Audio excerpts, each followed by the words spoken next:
Cultural do's and don'ts. Have you ever walked into a room and felt like everyone was staring at you, but you didn't know why? The reality is, what's considered polite in your hometown could be a total disaster on the other side of the world. Travel isn't just about seeing new sights. It's about understanding the invisible rules that govern them. In this video, we are going on a global tour of the unspoken rules. We are comparing 5 distinct cultures: Japan, the USA, India, South America and Europe, to see how everyday habits like eating, greeting, and even personal space change the moment you cross a border. By the end of this EduStory, you'll know exactly how to navigate any social situation like a local, saving you from the embarrassment and ensuring you that you leave a great impression wherever you go. Let's dive in. The tipping journey, a global tug of war. Imagine you've just finished a delicious meal. The plates are cleared, the bill arrives, and suddenly you face the most stressful moment of the evening, the tip. Depending on where you are standing, your next move could be a generous gift, a mandatory obligation, or a deep cultural insult. In the United States, the tip isn't a bonus, it's a social contract. Here, the gratuity is the backbone of the service economy. If you don't leave at least 20-25%, you aren't just being frugal. You're essentially telling the waiter they failed at their job. In the American story, the tip is the price of admission for dining out, because mostly they are paid with a minimal wage. Fly across the Pacific to Japan, and the story flips upside down. Here, excellent service is the baseline, a matter of professional pride called omotenashi. If you leave extra cash on the table, your waiter might actually chase you down the street to return it, thinking you forgot your change. In Japan, the tip is seen as a confusing bribe or a sign that you think the establishment doesn't pay its staff fairly. Now, head to India, where the narrative becomes more fluid. Here you'll encounter bakshish. It's a small, rhythmic exchange of coins or small bills for services like carrying luggage or securing a good table. It's not a strict percentage calculated on a phone. It's a social lubricant that keeps the day moving smoothly. In South America, especially in Brazil, the drama is removed from your hands entirely. Most bills arrive with a 10% for the waiter, already printed at the bottom. It's a quiet, standardized agreement. You don't have to do the math, and you don't have to wonder if it's enough. It's already paid and part of the meal story. Finally, we arrive in Europe, specifically France. Here, the waiter is a respected professional with a salary and benefits. The tip is transformed into le pourboire, which literally means for a drink. You might leave the small coins left over from your change as a polite nod to the service, but the high-pressure math of the American system is nowhere to be found. The personal space bubble. In Japan, physical contact with strangers is extremely rare. Even in crowded subways, people avoid eye contact to maintain mental space. In USA, you have to look at the arm's length. Americans value about 3 feet of space or more. If you stand close enough to touch their shoulder, they will likely step back. In India, in a country of almost 1.5 billion people, personal space is a luxury. Being close to others in lines of public transport is normal and not considered aggressive. In South America, Brazilians are touch dominant. Expect light touches of the arm during conversations or air kisses during greetings.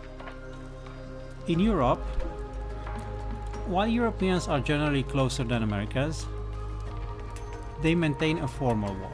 You don't hug a stranger, and you maintain a polite, stiff distance until invited closer. Of course, this depends on each country because Europe is a big continent with a lot of countries. The meaning of yes. What people say isn't always what they mean. In USA, yes means yes, no means no. If an American says we should do lunch, they might actually mean it, or it's just a polite goodbye. In Japan, saying no directly is considered harsh. A Japanese person might say, "That is difficult," which actually means absolutely not. In India, they have the head bobble. A rhythmic tilt of the head often means "I'm listening" or "okay," but travelers often mistake it for a no or maybe. In South America, Brazilians often say yes to be polite and welcoming, even if they aren't 100% sure they can make it. It's about maintaining the vibe. In Europe, let's say in France, the non start, non meaning no. In France, a conversation often starts with no, or it's not possible. This isn't a rejection, it's just the start of a negotiation or a debate. It is good to know all these slight differences so that you know how to navigate through the communication style of each major part in the world. Punctuality. How on time is defined. In Japan, early means on time. If a train is 30 seconds late, the conductor may issue a formal apology. In USA, exactly on time. For business, 9 means 9. For social events, 5 to 10 minutes late is acceptable.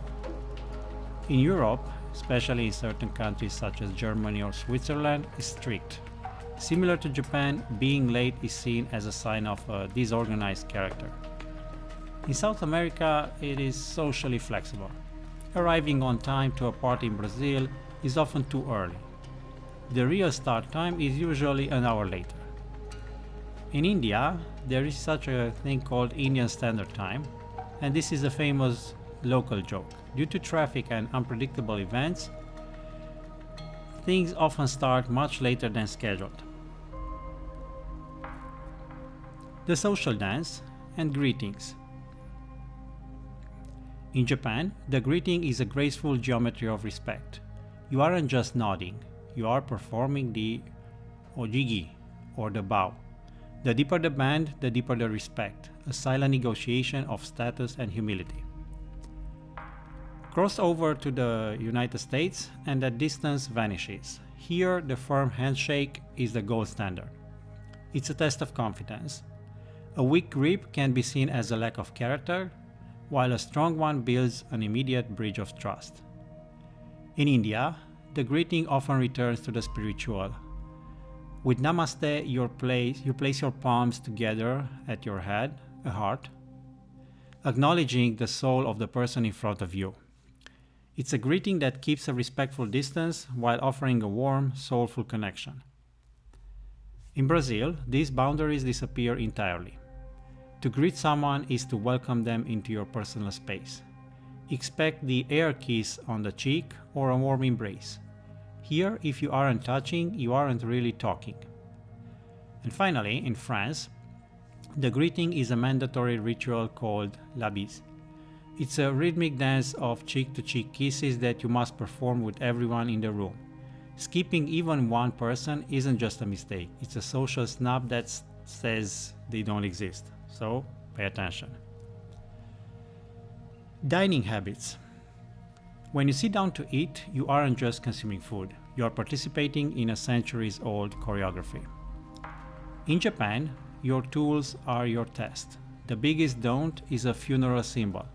Never stick your chopsticks vertically into your rice. This mimics incense offered to the dead and can turn a happy meal into a somber reminder of mortality. In India, the most important tool isn't made of silver, it's your right hand.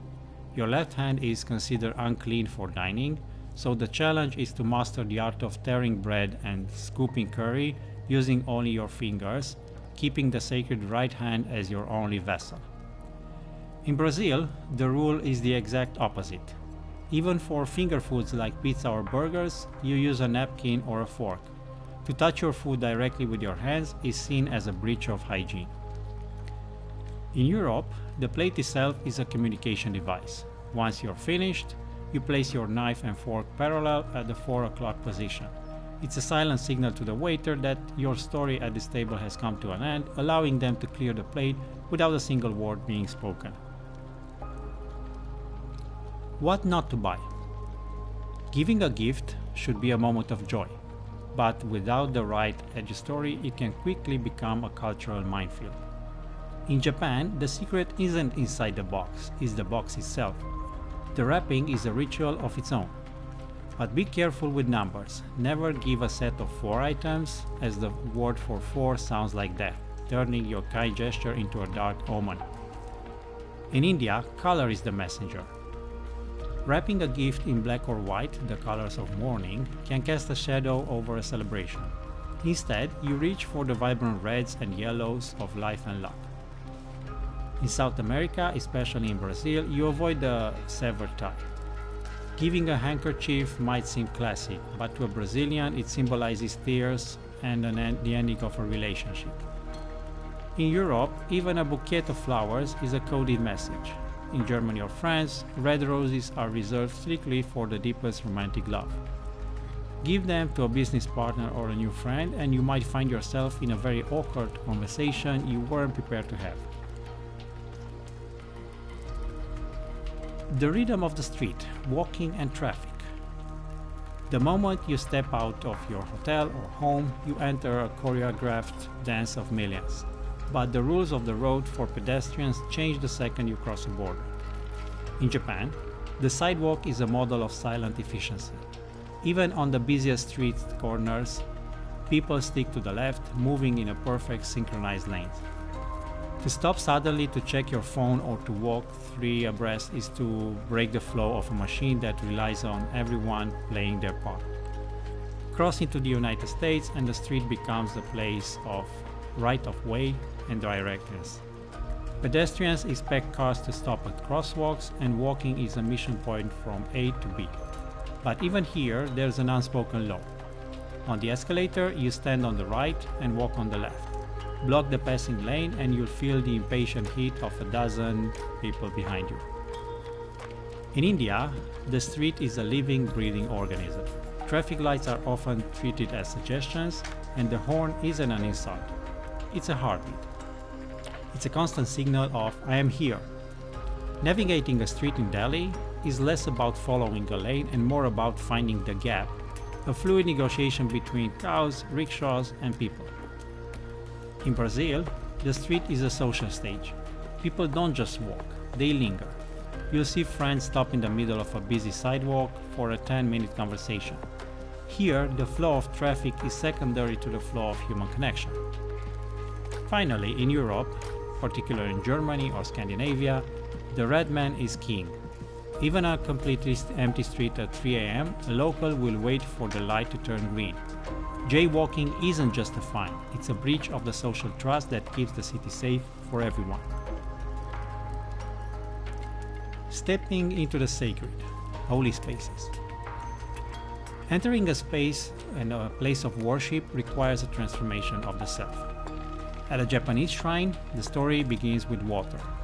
You stop at the Chozuya basin to wash your hands and mouth, physically rinsing away the outside world before you dare to step towards the god. In India, the transition is felt through the soles of your feet. You leave your shoes and the dust of the streets at a temple door. It is a literal stripping away of the ego before entering holy ground. In the United States, respect is shown from the top down. Men are expected to remove their hats the moment they cross the church threshold as a sign of humility. In Europe's grand cathedrals or South America's historic churches, the dress code is the primary narrator. Even in the sweltering heat, shoulders and knees must be covered. It's a silent agreement that the beauty of the architecture is secondary to the reverence of the space.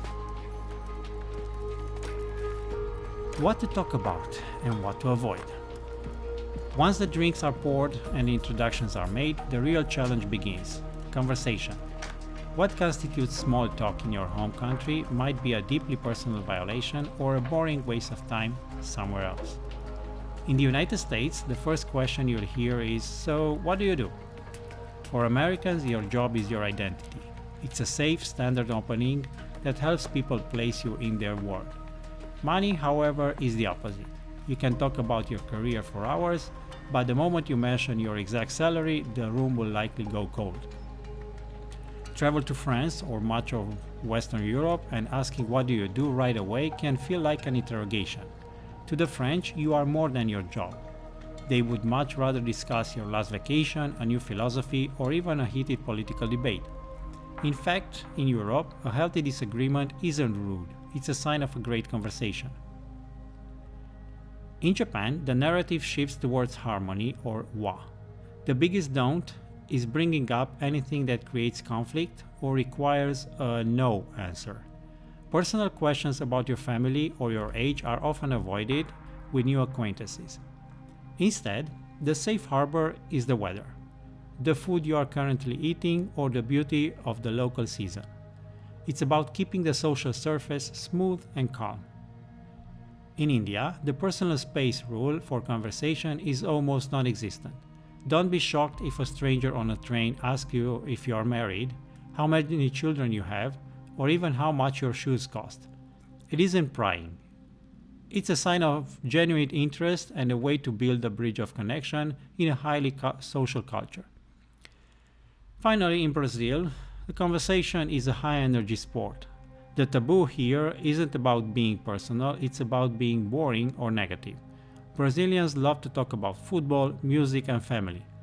However, bringing up the Amazon or politics as a critical outsider is a quick way to kill the vibe. In Brazil, if you want to be a great conversationalist, you don't just speak with your voice, you speak with your heart, your hands, and a constant smile. At the end of the day, these unspoken rules aren't just hurdles designed to trip you up. They are bridges that connect us. When we make the time to learn how a culture eats, speaks, or tips, we aren't just being polite travelers. We are showing a deep respect for the millions of stories that came before us. You might still make a mistake, and that's okay. Most locals will appreciate the effort more than the perfection. Because in the world of travel, the most important gesture isn't a bow or a handshake, it's the willingness to learn and listen. Which of these cultural don'ts was the most surprising to you? Or have you ever had a lost in translation moment of your own? Tell us your story in the comments below. And if you enjoyed this journey, don't forget to hit the like button and subscribe to Travel EduStories for more deep dive stories into the world's most fascinating places. Until next time, travel with an open mind and a respectful heart. Safe travels!